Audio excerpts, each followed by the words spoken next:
तो अभी तक पॉलिटी में हमने 250 नंबर क्वेश्चन तक कवर कर लिया। आज हमें 251 से कवर करना है। भारतीय संविधान में उल्लेखित मौलिक अधिकारों के संबंध में कौन सा कथन असत्य है? आपातकाल के दौरान केवल अनुच्छेद 20-21 को निलंबित किया जा सकता है। गलत। आपातकाल के दौरान केवल अनुच्छेद 20-21 को निलंबित नहीं किया जा सकता, ये होना चाहिए, तो ये गलत है।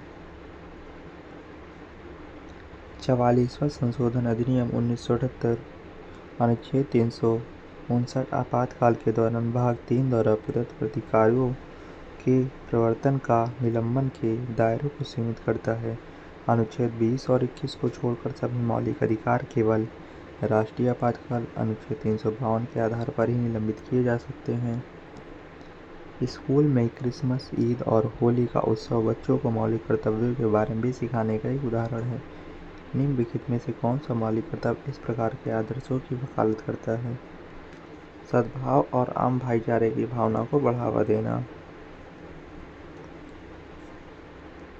मौलिक कर्तव्य भारतीय संविधान के भाग 4A में अनुच्छेद 51A क्लॉज ई भारत के सभी लोगों के बीच सद्भाव और समान भाईचारे की भावना को बढ़ावा देने के लिए प्रत्येक नागरिक के कर्तव्य को संदर्भित करता है। भारतीय संविधान में उल्लेखित मौलिक अधिकारों का उद्देश्य क्या है? मौलिक अधिकार का उद्देश्य राजनीतिक लोकतंत्र की स्थापना करना है। राजनीतिक लोकतंत्र की स्थापना करना।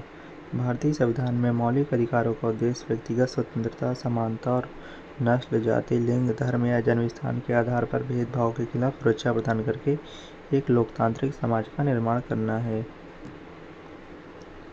मौलिक कर्तव्य डैश हैं और यह कानून द्वारा प्रवर्तनीय नहीं है, लेकिन किसी भी मामले का निर्णय करते समय न्यायालयों द्वारा दृष्टिगत रखे जाते हैं, तो ये मौलिक कर्तव्य वैधानिक है। मौलिक कर्तव्य भाग 4A अनुच्छेद 51A में है। ये रूस तत्कालीन सोवियत संघ के संविधान से अपनाए गए हैं। मौलिक कर्तव्य प्रकृति में गैर न्यायसंगत है। भारतीय संविधान के निम्नलिखित में से किस अनुच्छेद में मौलिक कर्तव्य भारत की संप्रभुता, एकता और अखंडता का उल्लेख है? तो ये 51A क्लॉज C में है। 1976 के 42वें संशोधन अधिनियम ने भारतीय संविधान में 10 मौलिक कर्तव्य जोड़े और भाग 4 बनाया। समिति रिपोर्ट हमारा नेक्स्ट चैप्टर है। भारत का केंद्रीय बैंक या भारतीय रिजर्व बैंक स्वतंत्रता से पहले 1934 में बनाया गया था। एक केंद्रीय बैंक बनाने की सिफारिश डैश नामक एक आयोग द्वारा की गई थी। तो हिल्टन यंग आयोग द्वारा की गई थी एक केंद्रीय बैंक बनाने की सिफारिश। इसे भारतीय मुद्रा और वित्त पर रॉयल आयोग के रूप में भी जाना जाता है। इसकी स्थापना 1926 में हुई थी।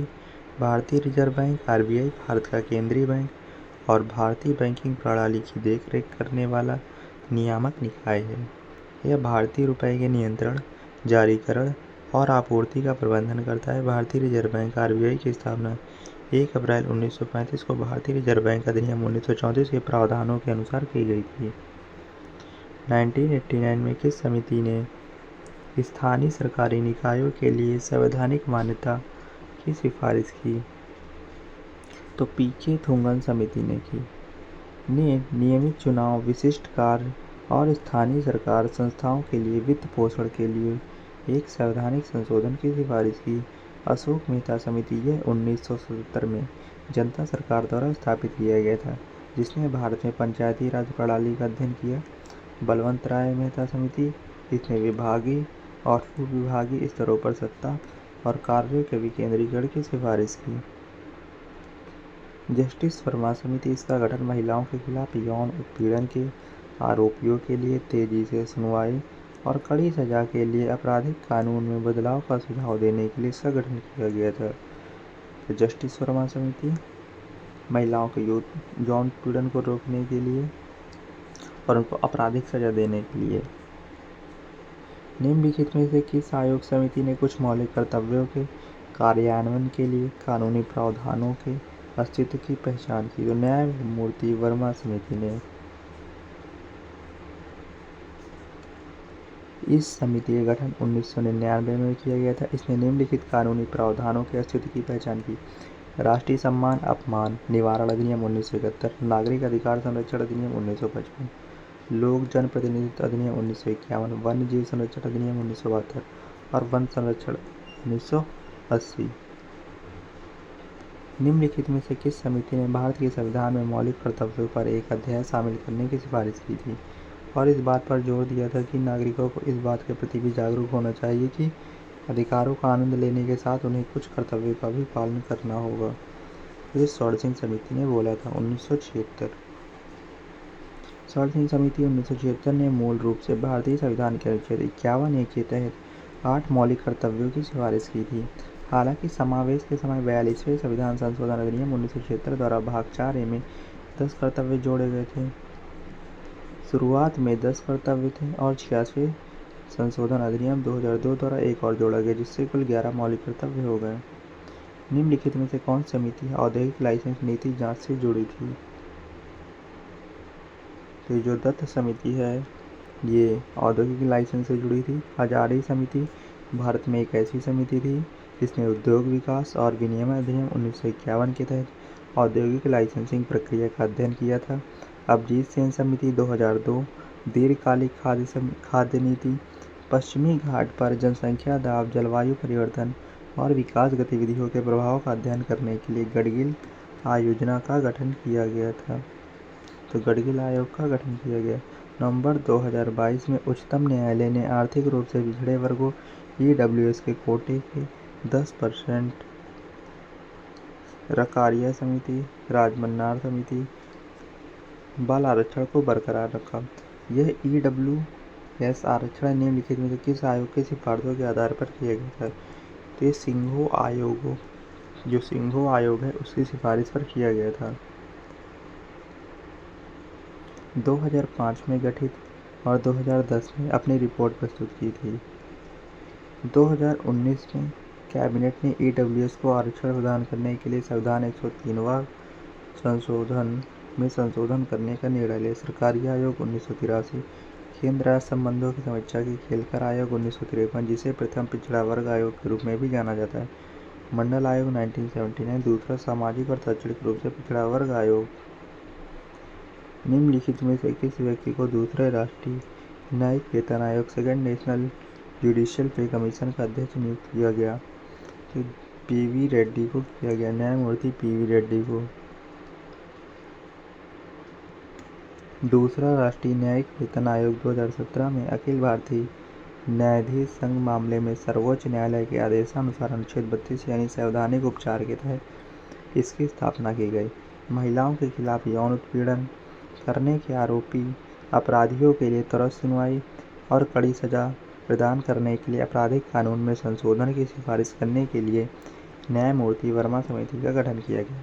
इस समिति ने 23 जनवरी 2013 को अपनी रिपोर्ट प्रस्तुत की थी। कौन सी रिपोर्ट मौलिक अधिकारों से संबंधित नहीं है? सरकारिया आयोग की रिपोर्ट है, वो मौलिक अधिकारों से संबंधित नहीं है। सरकारिया आयोग की रिपोर्ट, यह आयोग भारत के संविधान के अनुसार संघ और राज्यों के बीच मौजूद व्यवस्थाओं की जांच और समीक्षा करता है। तेज बहादुर सप्रू रिपोर्ट 1945, यह अल्पसंख्यकों के राजनीतिक एवं नागरिक अधिकारों से संबंधित है। रंगराजन समिति डैश से संबंध है, तो गरीबी के आकलन से संबंधित है रंगराजन समिति। रंगराजन समिति देश में गरीबी को मापने की पद्धति को समीक्षा करने के लिए जून 2012 में योजना आयोग द्वारा गठित की गई, जिसने 30 जून 2014 को अपनी रिपोर्ट प्रस्तुत की। सी रंगराजन समिति द्वारा प्रस्तुत रिपोर्ट के अनुसार शहरों में प्रतिदिन 47 रुपये से कम खर्च करने वाले व्यक्तियों को गरीब माना जाना चाहिए। गरीबी से संबंधित समिति योजना आयोग विशेषज्ञ समूह 1962, VM दांडेकर और N रथ समिति 1971। YK अलग समिति 1979, लकड़वाला समिति 1993, सुरेश तेंदुलकर समिति 2005। सुरेश तेंदुलकर 2005, लकड़वाला 1993 और अलग 1979 और VM दांडेकर और रथ 1971। निम्नलिखित में से किस आयोग ने सिफारिश की थी कि राज्यपाल की नियुक्ति निष्पक्ष होनी चाहिए? सरकारिया आयोग ने सिफारिश की थी कि जो राज्यपाल की नियुक्ति है वो निष्पक्ष होनी चाहिए। सरकारिया आयोग 1983, राज्य पुनर्गठन आयोग, फजल अली आयोग, 1953 राजमन्नार आयोग की स्थापना तमिलनाडु की तत्कालीन डीएमके सरकार द्वारा 1969 में डॉक्टर पीवी राजमन्नार के द्वारा की गई थी। डैश की अध्यक्षता में गठित संविधान समीक्षा आयोग ने मौलिक कर्तव्यों के सफल कार्यान्वयन के लिए सरकार द्वारा की जाने वाली कुछ पहलों की सिफारिश की। तो एम.एन. वेंकटचलैया की अध्यक्षता में एम.एन. वेंकटचलैया आयोग की स्थापना 2000 में संविधान के कामकाज की समीक्षा के लिए सरकारी संकल्प द्वारा की गई थी। इनको 2004 में पद्म विभूषण मिला। जस्टिस यूसी बनर्जी ने गोधरा कांड पर आयोग की रिपोर्ट की अध्यक्षता की। भारत में सार्वजनिक उपक्रमों की समिति में कितने सदस्य होते? 22। वित्तीय समितियां: लोक लेखा समिति 1921 सदस्य 22, लोकसभा से 15, राज्यसभा से 7, पद की अवधि 1 वर्ष। कार्य: भारत के नियंत्रक और महालेखा परीक्षक सीएजी की वार्षिक लेखा परीक्षा रिपोर्ट की जांच करना। प्राक्कलन समिति: स्वतंत्रता के बाद 1950 सदस्य 30, सभी लोकसभा से। कार्यकाल 1 वर्ष। कार्य: बजट में शामिल अनुमानों की जांच करना। सार्वजनिक उपक्रमों पर समिति 1964 सदस्य 22, लोकसभा से 15, राज्यसभा से 7, पद की अवधि 1 वर्ष। समारोह: सार्वजनिक क्षेत्र के उपक्रमों की रिपोर्ट और खातों की जांच करने के लिए। किस आयोग ने सरकारी सेवाओं के सभी स्तरों में ओबीसी उम्मीदवार के लिए 27% आरक्षण की सिफारिश की? तो मंडल आयोग ने। द्वितीय पिछड़ा वर्ग आयोग ने सिफारिश की थी कि केंद्र सरकार और सार्वजनिक क्षेत्र के उपक्रमों के तहत ओबीसी के सदस्यों को नौकरियों के लिए 27% आरक्षण दिया जाए। इस आयोग की स्थापना भारत में 1979 में जनता पार्टी सरकार द्वारा प्रधानमंत्री मोरारजी देसाई के अधीन की गई थी। इसकी अध्यक्षता पीपी मंडल ने की थी।